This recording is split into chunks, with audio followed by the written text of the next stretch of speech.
They say some moments change everything. Not in some dramatic, fireworks kind of way, but in quiet, ordinary moments that slip in when you're not looking. When your guard is down. When life feels numb, and you're just going through the motions, thinking nothing exciting could ever happen again. That's when it creeps in. That shift. That pull. I didn't know a simple offer in the kitchen would be one of them. Honestly, it started with a laugh. A spoonful of something sweet. I was barefoot, hair up, apron on, just another tired Thursday afternoon. The kind of day that blends into the last 20. Same dishes, same silence, same me. But then he walked in. David. My stepson. He was just visiting from college, staying a few weeks while his dad traveled for work. Nothing unusual, really. We'd always been close. Always had a kind of banter, like two people who understood each other in a house full of people who didn't talk much. But that day, something was different. He leaned against the counter, arms folded, and smiled at me like I was interesting. Like he was seeing me for the first time, not as his dad's wife, not as the woman who reminded him to take out the trash, but as someone else entirely. And when I turned to offer him a taste, just a spoonful of the custard I'd been working on, something in his eyes didn't move. He didn't blink, didn't laugh. He just stared. And then he said something so casual, so playful, I didn't even flinch. Only if you feed it to me. I smiled, rolled my eyes, brushed it off like a joke. But when I brought the spoon closer, he leaned in. His lips touched the metal, slow, deliberate. His eyes still locked on mine. And that's when I knew. This wasn't just about a taste. It wasn't just the custard. It wasn't the moment. It was the pause. The breath. The way I didn't move back. The way I let my hand linger just a second too long. I should have stepped away. I should have left. I should have said something, anything, to break the tension. But I didn't, because deep down, a part of me had been waiting for something to break the silence inside me, the kind that builds over years of being unseen, untouched, unheard. No, this wasn't about dessert. Not really. This was about something far more dangerous. Something unspoken. And I swear, the moment his eyes met mine, I felt the ground shift beneath me. The kitchen suddenly felt too quiet. The clock ticking on the wall felt too loud. And my heart, well, it hadn't beat like that in a long time. You ever have a moment that feels completely harmless on the outside, but something deep in your gut whispers otherwise? Yeah, that was this moment. And if you think you know how the story ends, trust me, you don't. Because what happened next? I still replay it every night in my head. And if I had the chance to go back and stop it, I don't know if I would. Subscribe to Heartfelt Tales Unfold so you don't miss what really happened behind that kitchen door. Because this was only the beginning. I'm 43. That's not old, I know. But somehow, I feel like I disappeared a decade ago. Not all at once. It was slow, subtle, like watching the color fade from a photograph over time.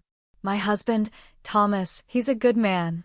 On paper, hardworking, dependable, predictable. But in real life, he's barely there.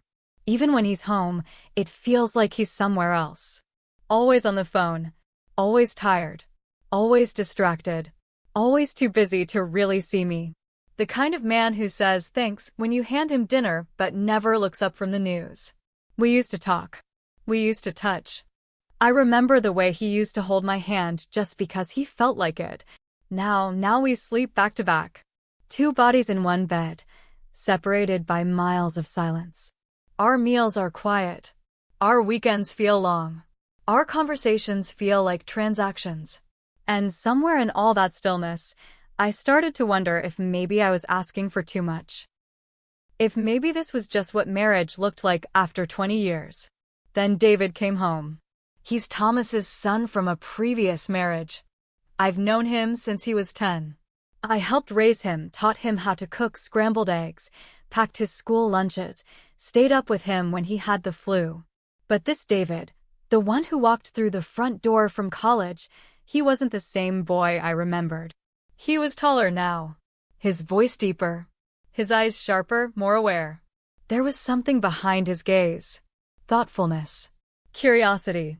A quiet confidence that didn't ask for attention, but seemed to command it anyway. He was only staying for a few weeks while classes were out. I didn't think much of it. Just another visit. But from the very first day, I noticed something different.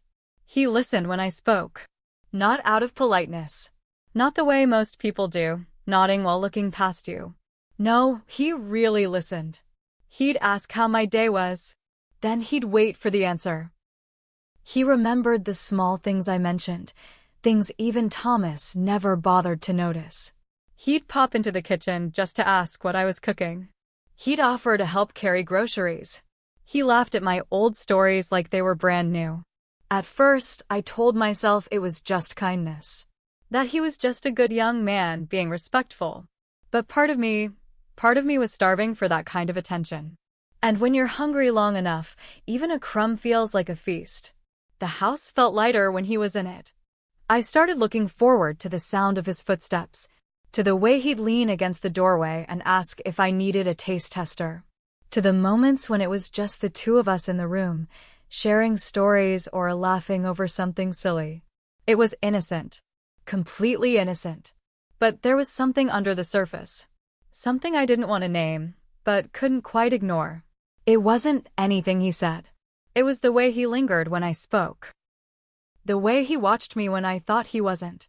The way I felt when I caught his glance from across the room. It was subtle, gentle, almost nothing at all. But after years of being invisible, almost nothing felt like everything. It was a Tuesday, late afternoon. The kind of quiet, still hour where the sunlight starts to lean golden across the kitchen tiles. Thomas was out meetings as always. I had music playing low in the background, sleeves rolled up, trying out a custard recipe I hadn't touched in years. It felt good to be focused on something. I was humming along to the tune when I heard the door creak. David. He stepped in without a word, leaned against the frame, and just watched me. There was a softness in his expression, calm, curious. I didn't turn right away. Just smiled over my shoulder and said, "You always come in here when you smell sugar." He laughed. "You always make it hard to stay away." I looked back at him then. He was wearing a plain white t-shirt. Hair slightly tousled, like he'd just gotten out of bed. But his eyes, those stayed on me, steady and unreadable. I held out the spoon. "Come on, taste it. Tell me if it's too sweet." He stayed where he was, arms folded across his chest. A slow smile tugged at the corner of his mouth. "Only if you feed it to me like a proper chef." I froze for a second. Just a beat. Then I laughed. Played it off. "Oh, so now I'm your personal baker too?" He didn't answer. He just walked over, slow and unbothered, until he was standing right in front of me. I lifted the spoon again, holding it between us. He leaned down. Took it. Not quickly. Not carelessly. Deliberate. Slow. His lips brushed the metal. He closed his eyes, just for a second, like he was tasting more than just custard. Then he opened them. Still looking at me. Not smiling now. Just holding my gaze. I laughed again, too loud, too fast, and turned away to rinse the spoon. But my hands were shaking. And the kitchen didn't feel the same. I told myself it was nothing. A silly moment. A joke. But for the rest of the day, I couldn't stop thinking about it. The way his eyes didn't move. The way he stood so still, like he was waiting for me to acknowledge something neither of us had the courage to name. That look. It wasn't from a boy. And I think I liked that. I shouldn't have noticed the way my skin tingled after he left the room. I shouldn't have found myself checking the hallway, hoping he'd walk back in. But I did. And the worst part? I didn't feel ashamed. Not yet. I just felt alive. Like someone had finally turned the light back on inside me after years of living in the dark.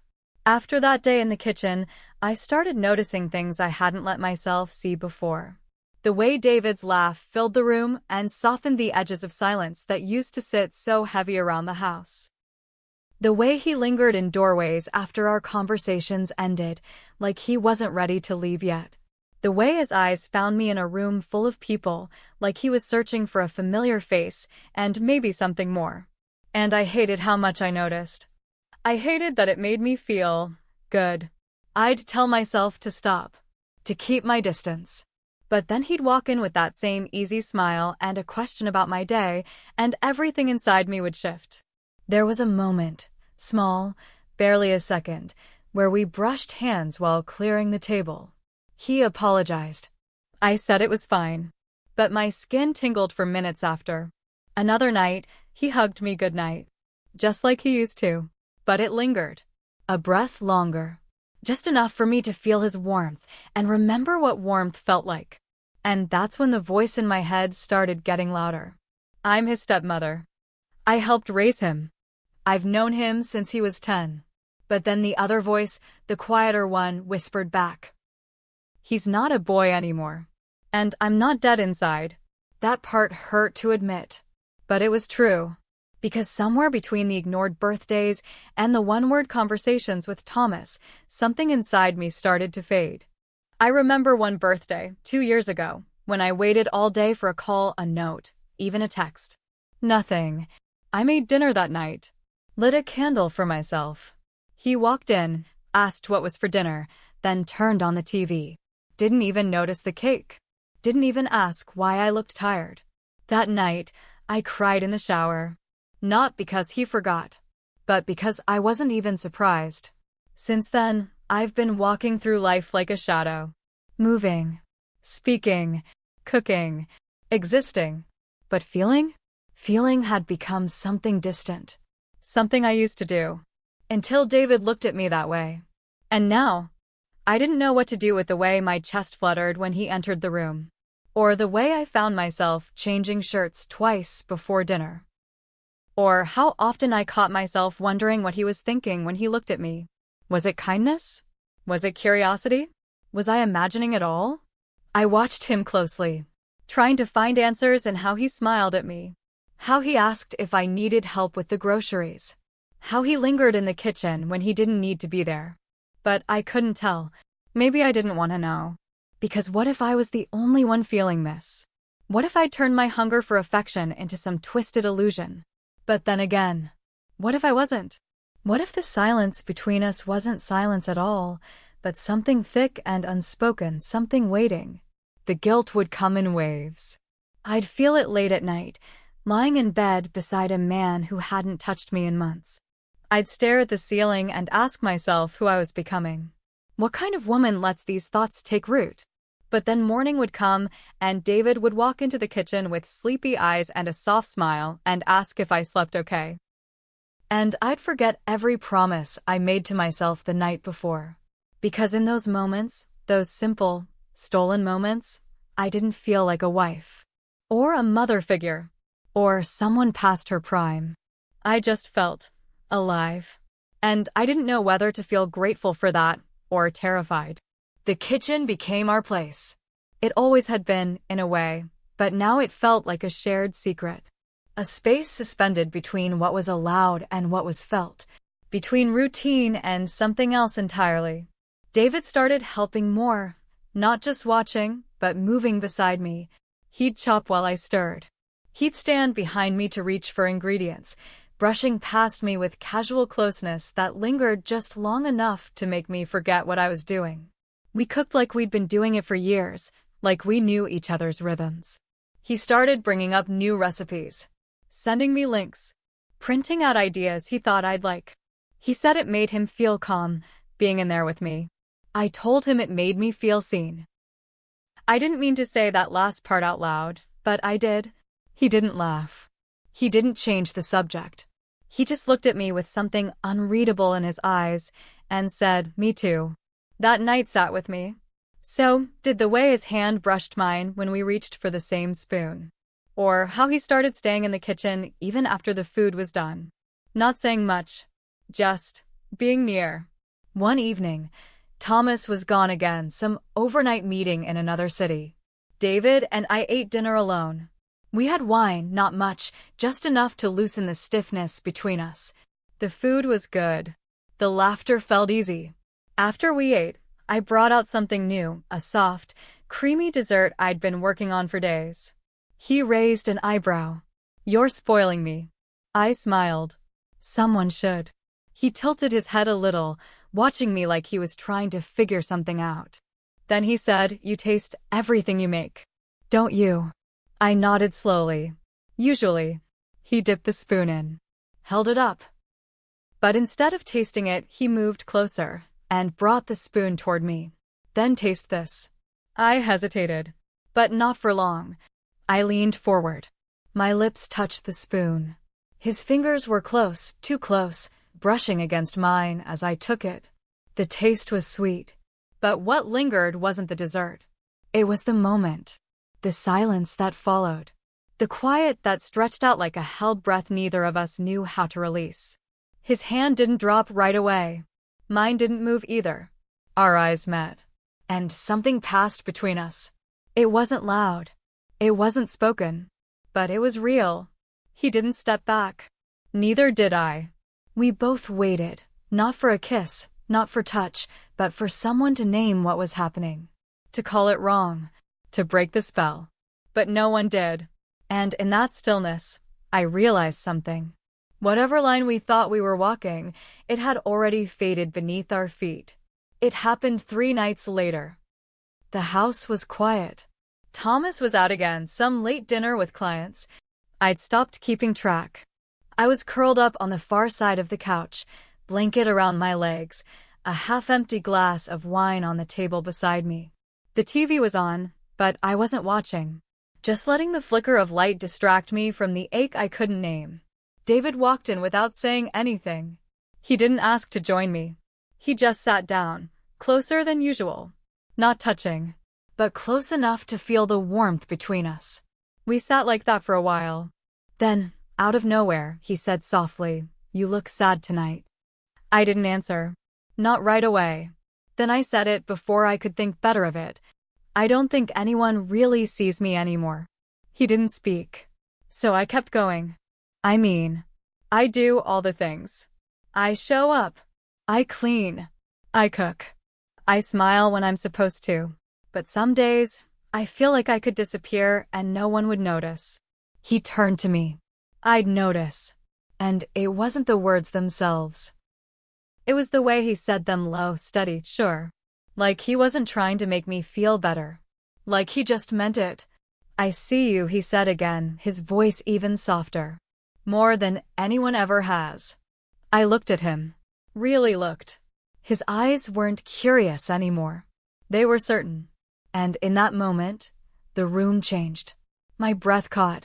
Not because I was surprised, but because a part of me had been waiting. We didn't move right away. We just stared. 2 people on opposite sides of a line we both knew we weren't supposed to cross, but already had, in every way that mattered. I should have stood up. I should have made a joke. Changed the subject. Created distance. But I didn't. Instead, I leaned in. Barely. Slowly. Like my body was moving ahead of my mind. And he didn't stop me. His lips brushed mine. Soft at first, uncertain, like he was giving me a chance to pull away. But I didn't. Because in that single, stolen moment, I didn't feel invisible. I didn't feel forgotten. I felt wanted. Alive. Real. And then it deepened, just slightly, breathless and warm, trembling and wrong in every possible way, and yet, I didn't stop. The kiss didn't last long, but what it left behind stayed. Because when we finally pulled apart, reality came rushing back in like a wave. I stood up fast. Didn't speak. He said my name, gentle, questioning, almost afraid. But I couldn't look at him. I just walked out of the room. Into the hallway.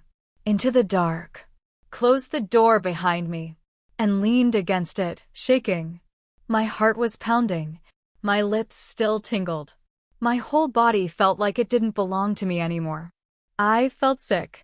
Alive. Afraid. Wanted. Dirty. All at once. And worst of all, I didn't know if I regretted it, or if I'd been waiting for it all along. The next morning, he avoided me. I felt it the second I stepped into the kitchen. He was already there, pouring cereal, staring into the bowl like it held all the answers. He didn't look up when I walked in. Just gave a quiet morning without meeting my eyes. I nodded, tried to match his tone, pretended I didn't notice the way his shoulders stiffened when I reached past him for a mug. The silence between us felt thick. He finished eating in record time, rinsed his bowl, and walked out. No laughter, no casual banter, no light touches, just gone. Later that afternoon, Thomas came home. Suitcase in one hand, Bluetooth still in his ear, talking to someone about numbers I stopped pretending to care about years ago. He kissed my cheek like someone clocking in for work. Didn't notice the tightness in my smile. Didn't ask how I'd been. He walked right past David on the stairs and barely said hello. Business as usual. I tried to act normal. I really did, but I was off. Dropping things. Misplacing my phone. Asking the same question twice during dinner. My body was in the room, but my mind kept rewinding, playing last night in pieces I couldn't hold together. And David. He wouldn't even look at me. At one point, he walked into the living room where I was folding laundry. I could feel him standing behind me. Just standing there. Like he wanted to say something. I didn't turn around. I couldn't. He finally said, "Can we talk?" And I said, "There's nothing to talk about." He paused, then walked away. I felt the words echo in the room after he left. They sounded like someone else had said them. Someone colder. Stronger. But I wasn't strong. I was just scared. A few days later, Thomas's niece had a birthday party, the kind of family thing I used to look forward to. I put on my best face. Wore a dress I hadn't touched in months. Painted my lips, curled my hair, told myself I'd smile through it. David was already there when we arrived. He was laughing with someone, a girl his age. Blonde. Pretty. Confident. The way she touched his arm when she joked made something twist in my chest. I watched them from across the yard. Watched the way he smiled at her. The way he leaned in. The way he looked so free. And I hated myself for how much it hurt. I turned away too fast and nearly knocked over a tray of drinks. I told myself I was being ridiculous. He was 19. She was beautiful. It made sense. But inside me, something cracked open. Had it meant anything to him? Was I just some passing impulse he regretted? Some fantasy he indulged because the moment made it easy? Because when I looked at him, really looked, I couldn't tell anymore. He never brought it up again. Not with words. Not with glances. It was like it never happened. Except it did. And I was the only one still carrying it like a secret carved into my skin. I started to wonder if he ever thought about it. If he replayed it like I did. If it kept him awake some nights. Or if he had already moved on. And if he had, what did that say about me? That I was just a moment. Just a mistake. Just nothing. It happened on a Sunday night. The house was quiet, not peaceful quiet. Just empty. Hollow. Thomas had gone to bed early. David was out somewhere, and I didn't ask where. I sat alone in the kitchen. Same chair. Same cup of tea. Same hum of the fridge in the background. But everything felt different. And I broke. Not loudly. Not dramatically. Just quietly. My hands started trembling first. Then my chest tightened like it couldn't hold the weight anymore. And the tears came without warning. Not from my eyes, from somewhere deeper. Like something inside me had finally given up pretending. I covered my face and cried. For what I did. For what I wanted. For what I'd become. I thought about that night, the kiss, the stillness after, the silence that followed us both. I thought about David's voice. His eyes. The way he hasn't looked at me since. And suddenly I couldn't recognize myself. I'm a wife. A stepmother. I helped raise that boy. And still, I let something cross a line I swore I'd never even walk near. What kind of woman does that? What kind of mother figure craves the attention of someone she was supposed to protect? But then again, what kind of man leaves his wife starving? What kind of marriage makes you feel like a ghost in your own home? I started to wonder if I'd imagined the whole thing, if I was so desperate to feel something, anything, that I read into kindness and made it something it wasn't. Maybe David was just being sweet. Maybe the look in his eyes was just familiarity. Comfort, not desire. Maybe I invented it all. But no. There was something in that moment. I know it. You don't hold eye contact like that over a spoon of custard and call it nothing. You don't brush fingers. Lean in, kiss, and then just pretend it was the wind. Still, it haunts me that I don't know what it meant to him. Because it meant too much to me. And now I don't know how to move forward. I've thought about telling Thomas. Just blurting it out. Letting the whole thing collapse and finally breathing in the wreckage. But I can't. It would destroy him. It would destroy David. And, maybe worst of all, it would destroy me.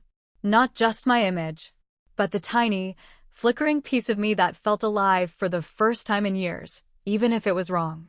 Even if it can never happen again.